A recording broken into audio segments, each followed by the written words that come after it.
अस्सलाम वालेकुम।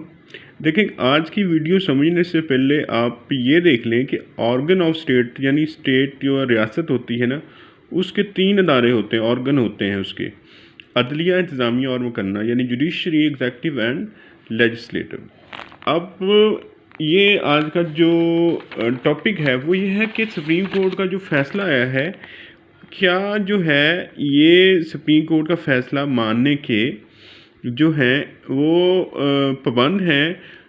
तो देखिए, इस पर मुख्तलिफ साइटेशंस हैं, जैसे कि 2011 PLC CS 1499 है, ये सुप्रीम कोर्ट की अथॉरिटी है। उसके बाद 2011 PLD 963 है, ये भी सुप्रीम कोर्ट की अथॉरिटी है। इसमें आर्टिकल 5 और 190 का हवाला दिया गया है, जिसके तहत है कि जब भी एक सुप्रीम कोर्ट का फ़ैसला आ जाता है तो वो इंतज़ामिया और अदलिया पर आइन की वफादारी करते हुए बाइंडिंग इफ़ेक्ट रखता है, यानी वो पाबंद हैं कि उसको जो है वो उसकी पाबंदी करें। उसके बाद है जी, देखिए 2010 SCMR 1425 सुप्रीम कोर्ट, इसमें आर्टिकल 189 और 190 का हवाला देते हुआ कहा गया है कि decision of supreme court is binding on each and every organ of state.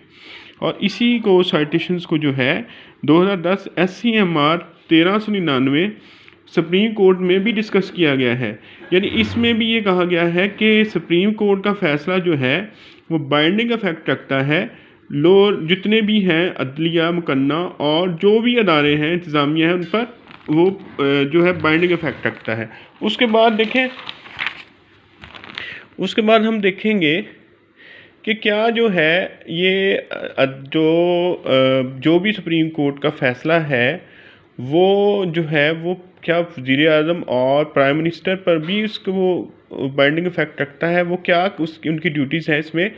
तो इसमें ये देखें कि आपके सामने है 2015 PLC CS 201 है। उसके बाद ये सुप्रीम कोर्ट की साइटेशन है। उसके बाद 2014 सुप्रीम कोर्ट 1457 सुप्रीम कोर्ट है। इसमें आर्टिकल 189 और 190 का हवाला देते हुए कहा गया कि both president and prime minister had to ensure that the judgement in its true letter and spirit and finding of the Supreme Court were not nullified।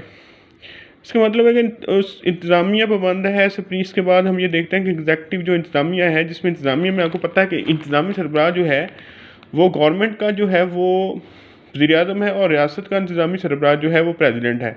वो भी सुप्रीम कोर्ट के फ़ैसले पर अमल दरामद कराने के पाबंद हैं। तो इस पर 2012 PLD सुप्रीम कोर्ट है। उसके बाद 2011 SCMR 437 सुप्रीम कोर्ट है। इसमें भी यही कहा गया कि ईच एंड एवरी ऑर्गन जो है वो आर्टिकल 189 और 190 के तहत जो है वो सुप्रीम कोर्ट के फ़ैसले पर अमल दरामद कराने के पाबंद हैं।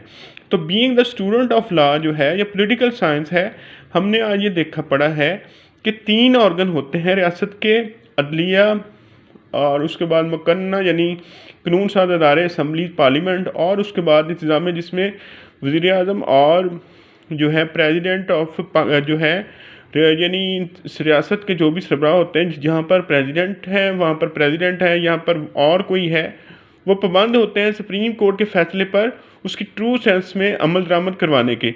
और अगर वो नहीं ऐसा करवाते तो वो आर्टिकल 5 के तहत जो है, जो कॉन्स्टिट्यूशन से जो उन्होंने हल्फ दिया होता है कि उसकी पाबंदी करेंगे कॉन्स्टिट्यूशन की, स्टेट से लॉयल्टी की, तो उसका मतलब है कि वो उसकी पासदारी नहीं कर रहे, उस पर अमल दरामद नहीं करवा रहे।